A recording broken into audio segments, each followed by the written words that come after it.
$100 withdraw করেছে বা withdraw করেনি, অথচ তার উইথড্র অ্যাবনর্মাল হয়েছে, এরকম কেউ আছে এ পর্যন্ত? কেউ আছে হলে?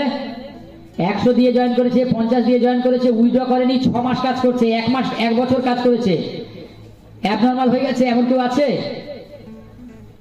অনেকের প্রশ্ন, স্যার আমি যদি কমিউনিটি বিল্ড আপ না করতে পারি তাহলে আমার কি হবে? আছে কেউ? আমার একজন পরিচিত আছে প্রসূন মৌলে, এ পর্যন্ত 1 বছর কাজ করা হয়ে গেছে স্যার, $100 দিয়ে জয়েনি, একটাও জয়েন করায়নি, এখনো রিজার্ভেশন হচ্ছে, কারণ সে কিন্তু ডিপোজিট মানিটাই উইথড্র করেনি। এবার এর ক্ষেত্রেও হাইস্ট কত তুলতে পারে? আমি বলবো as per our guideline, Kolkata community guideline 130, 140, 50, 60 যে তুলছেন, আমার সাথে কথা বলা তো দূরের কথা, দেখা হওয়া তো দূরের কথা, গ্রুপে থাকবেন না, দরকার নেই ওরকম মেম্বার আমার। 100 দিয়ে জয়েন করার পরে উইদাউট এনি জয়েনিং 220 পর্যন্ত উইথড্র করেছে, এই খবর আমার কাছে আছে। যারা 130-এর বেশি উইথড্র করেছেন, কোনো প্রবলেম হলে কোনো হেল্প তাকে করা হবে না যদি কমিউনিটি বিল্ড আপ না করে। লেভেল 1 থেকে লেভেল 2 যাওয়া পর্যন্ত কত উইথড্র করা যেতে পারে? লেভেল 1 থেকে লেভেল 2, লেভেল 3 অ্যাচিভ হওয়া আগে পর্যন্ত ওই চার্টে কি বলা হয়েছে অভিজিৎ? এটা লেভেল 3 তে ম্যাক্সিমাম 240 থেকে 400, ম্যাক্সিমাম 240 থেকে 400, অর্থাৎ লেভেল 2 তে আছি, লেভেল 3 এখনো অ্যাচিভ হয়নি।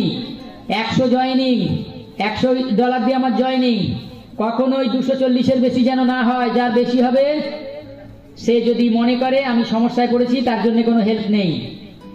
আচ্ছা দেখে নিই, যদি এরকম 2 মাসের মধ্যে সেকেন্ড লেভেল অ্যাচিভ করেছি, $100 দিয়েছি, $250 উইথড্র করেছি, 250 গুণ, $250 মানে মোটামুটি আইনারে কত? 22,000, 23,000, মাসে 7,000 হলো, মাসে 7,000 হবে। যদি 3 মাসের হিসেব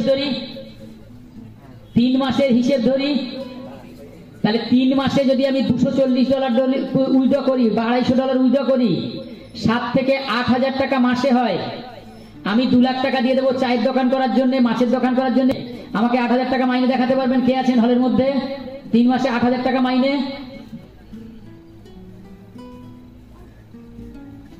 সাদা গেঞ্জি হবে? সাদা গেঞ্জি মাঝখানে যে বেঞ্চটা ফাঁকা আছে তার পাশের জন কালো টি শার্ট বা কিছু পরে ডান দিকে তাকাচ্ছে, এখন তুমি ডান দিকে বাঁ দিকে দুদিকে তাকিয়েছো, এখন তুমি ডান দিকে তাকালে বাঁ দিকেও তাকালে, আগে বাঁ দিকে তাকিয়েছো পরে ডান দিকে, হবে? 8,000 টাকা প্রতি মাসে উইথড্র 3 মাসের মধ্যে সেকেন্ড লেভেল অ্যাচিভ করার পরে হবে না। থার্ড লেভেলে কত বলেছি? চার্ট কোথায়? সব চার্ট কোথায়? 420 থেকে 800, ভালো কাজ করলে 800, যদি খারাপ কাজ হয় 420। কত মাসের মধ্যে? ডিউরেশন কি বলা হয়েছে? ডিউরেশন কতদিন বলা হয়েছে? প্রথম 60 ডেজ, তারপর 30, তারপর 30, অর্থাৎ 60 + 30 + 30 100 ডেজ, 120 ডেজ মানে ক মাস? 4 মাস। 4 মাসে $800 কত?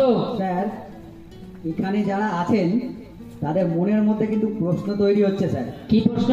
যে আপনারা তো 1,000, 1,500 করে উইথড্র করেন, আমাদের বেলায় কেন 400, 300? জিজ্ঞাসা করুন, প্রত্যেকের মনে একই প্রশ্ন, একটাই উত্তর।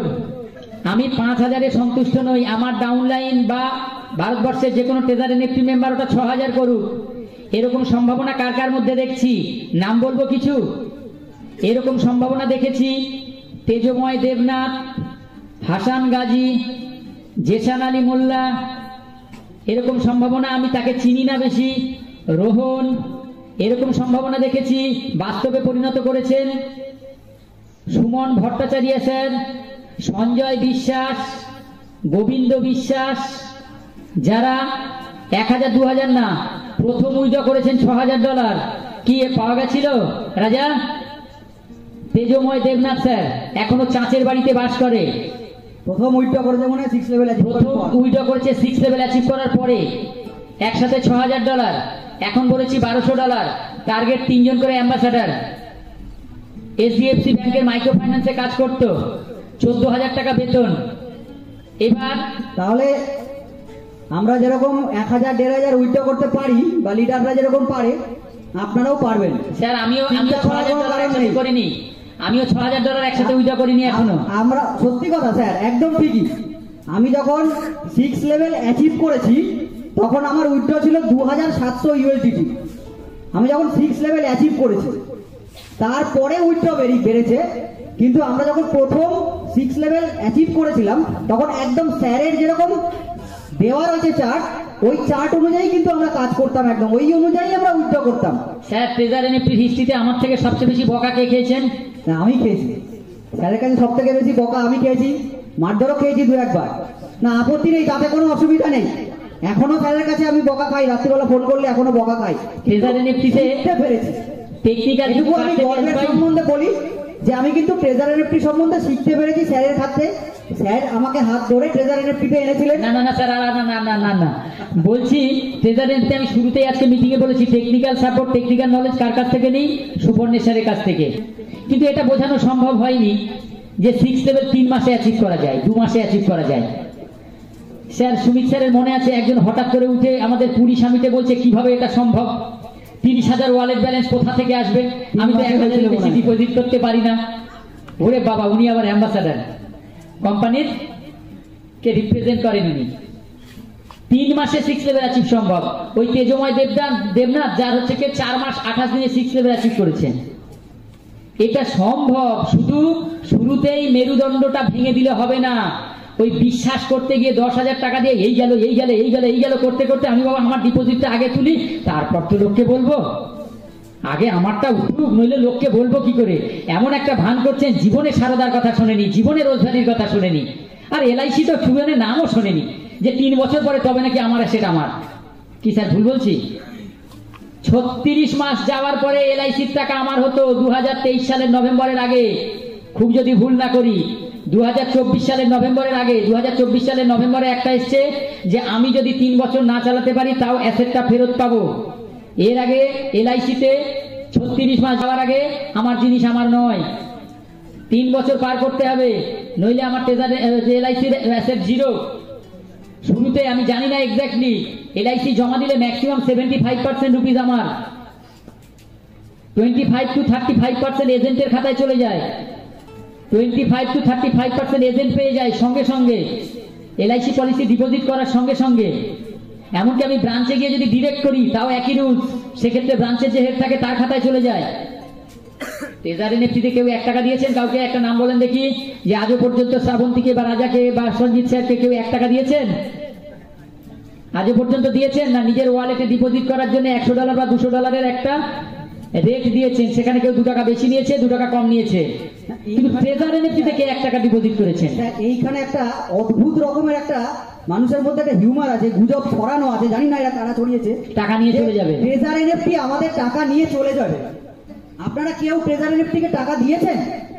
রসিদ আছে, দলিল আছে, দেখাতে পারবেন? রিসিপ্ট কিছু আছে যে ট্রেজার এনএফটিকে আমরা টাকা দিয়েছি? আমরা কি করেছি? আমরা আমাদের ইন্ডিয়ান রুপিস সেটাকে ইউএসডিটি-তে ট্রান্সফার করেছি, আর কিচ্ছু করিনি। সেই ইউএসডিটি দিয়েই আমরা বিজনেস করি। আপনারা নিজেরা কেন শিখে নেন না যে কিভাবে ইউএসডিটি থেকে আইএনআর এ ট্রান্সফার করতে হয়, আইএনআর থেকে কিভাবে ইউএসডিটি-তে ট্রান্সফার করতে হয়? এই জিনিসটা যদি আপনারা শিখে ফেলেন তাহলে আর কিচ্ছু লাগবে না, পুরোটাই ট্রান্সপারেন্সি। কারোর হাতে টাকা দেওয়ার দরকার নেই, কাউকে দিয়ে ইউএসডিটি-তে ট্রান্সফার করার দরকার নেই। এই সত্যি জিনিসটা জেনে রাখুন, শিখে রাখুন যে কোনো একটা এক্সচেঞ্জ ওয়ালেট ব্যবহার করে কিভাবে আমরা আইএনআর কে ইউএসডিটি-তে ট্রান্সফার করব, আর উইথড্র হয়ে যাওয়ার পর কিভাবে USDT K INR a transfer করব। ব্যাস, আপনি ট্রেজার এনএফটির রাজা। কারোর কাছে আপনাকে 10,000 দিয়ে টাকা দিয়ে কিনতে হবে না। আচ্ছা, আমরা যে মিটিং শুরু করেছিলাম, আমাদের ওয়ালেট ব্যালেন্স কত করব টার্গেট বলেছিলাম, কত ওয়ালেট ব্যালেন্স? কত? 30,000 ওয়ালেট ব্যালেন্স। আমি বলি এই প্রসঙ্গে 30,000 ওয়ালেট ব্যালেন্স তৈরি করুন, আর তারপর ওয়ালেট ব্যালেন্সের মায়াটা পুরো ঝেড়ে ফেলুন 100%। 30,000 ওয়ালেট ব্যালেন্স তৈরি করুন, তারপর নট অন কেন হচ্ছে, আমার ওয়ালেট ব্যালেন্স কত বেড়েছে, শুধু ওই 30,000 ওয়ালেট ব্যালেন্সটা মেনটেন করুন, আর ওয়ালেট ব্যালেন্সের মায়া 100%, 99.99 নয়, 100% ত্যাগ করুন, নইলে এক সময় বলতে